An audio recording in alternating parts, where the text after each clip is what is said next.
Today, I am here to bring you 3 tips on how to grow as an independent contractor in healthcare.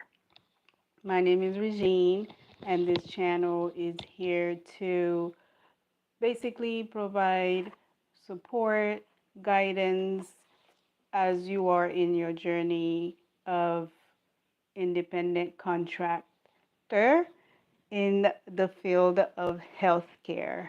Welcome to another live. So let's get right into it, okay? So the first tip is to consider subcontracting. What does that mean? So as an independent provider, you are you are a contractor, meaning you have a contract either with a large agency or with the city or with someone, a client. So uh, you depends on the rules of the main contractor, the main not employer, but the main agency who is providing you with that client or with that contract, I should say, as long as it's not breaking their rules or guidelines. If you are cleared to subcontract, it's not like a rule that they do not want you to do. You are freely open to do so. And how does that help you grow? Well, basically, what it'll do, it'll allow you to accept more client if you decide to subcontract. And the subcontracting will be with other providers who service the same clientele as you. And yes, you will get a smaller portion of what the reimbursement rate is.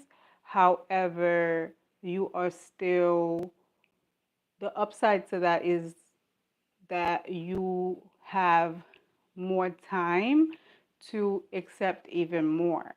So the more subcontracting opportunities you provide for other providers who are open to that option, then the more contract you can accept, the more clients you will bring in, and that will allow your your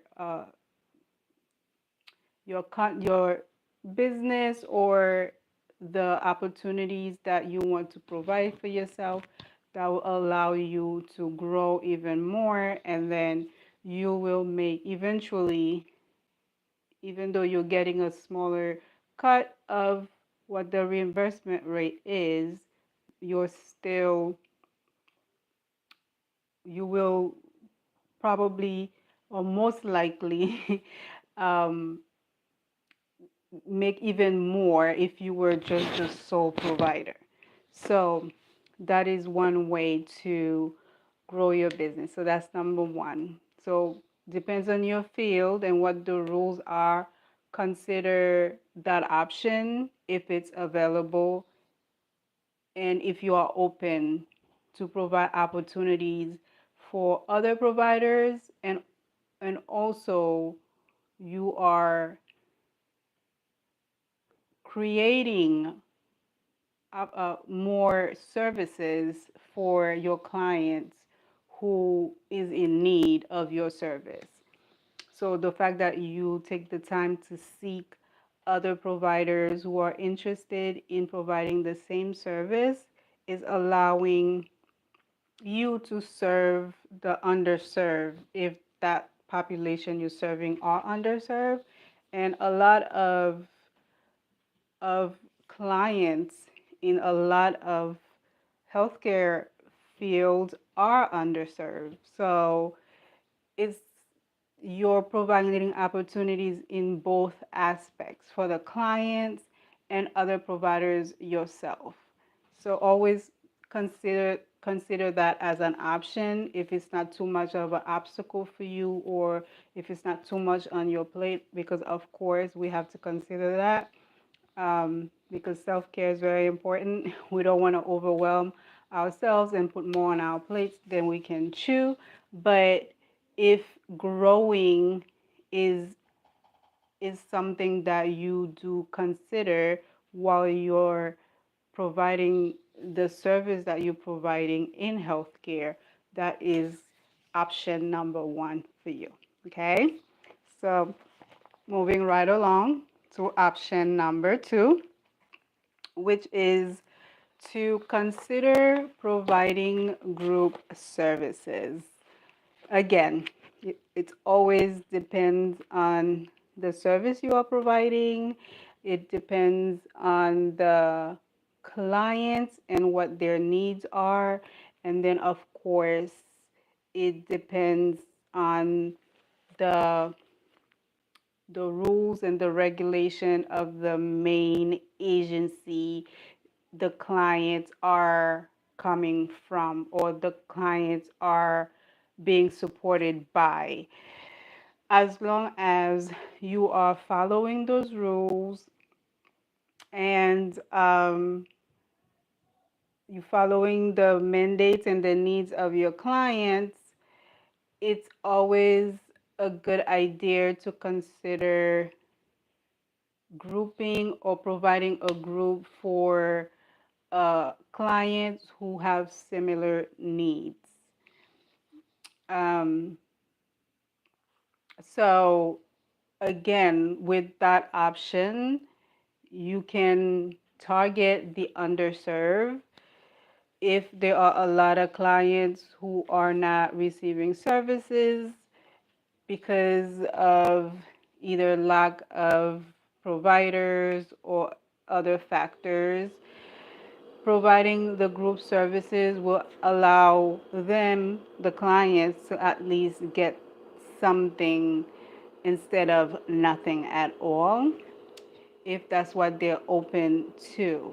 And so that's the way clients would benefit from this option, and you can benefit from this option in terms of once you group clients, yes, clients will make your reimbursement rate would be a lot more than if you were seeing individual clients. Again, it all depends on the agency again, because I've worked for different agencies for different servicing different clients, and the rules are different when it comes to groups and individuals. So it all depends.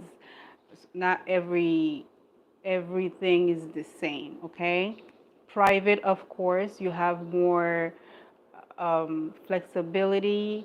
You are a little bit less limited to decide in terms of how you will set your group, set your rate. But once you're being reimbursed by a third party agency, again, you have to consider their rules and regulations and what their reimbursement rates are per individual versus per group, if that's an option for the client or not. So once all of that is aside and you don't have barriers in terms of those factors, then it would allow you to reach out and provide your services to more people who are in need of it. And because of that, then that would allow you to grow the services, grow your business, or grow the opportunities for yourself and for your clients. Okay, so that was tip number one. And tip number three, which is the last tip, is to offer packages. Again, the rules is also the same. As long as we are not um, breaking any rules, breaking any regulations, we can provide packages. Now, if we are being, if you are being reimbursed by a third party agency, this option might be non-existent for you. It may not be an option for you because the agency would, that agency would determine how you're reimbursed. And oftentimes, or I have not come across a package deals proposed or created by a large agency. It's usually individuals and a set with a for a set time, and or it's groups. Some have a set time, some don't. So with that being said, that option is probably most likely would be beneficial for if you are offering private. And when I say private, I mean cash based. And when I mean cash based, I don't mean just paper money, paper funds. It could be credit card, checks, or electronic payment. So if that's an option for you to go private, as long as you are not breaking any rules, or let's say you open to that option, however you're not, let's say the agency you're providing the their clients these services for are the one funding, and because they're the one funding, there might be a rule or regulation that the clients don't pay cash. They don't pay because the city is reimbursing or the state is reimbursing. So there would be a conflict of interest if you were to charge. So that means those clients would not benefit from that option. But that doesn't mean there aren't other clients that wouldn't benefit from those options. So just because you have contracts with certain agencies does not mean you're limited to provide services from other clients who are not part of those agencies.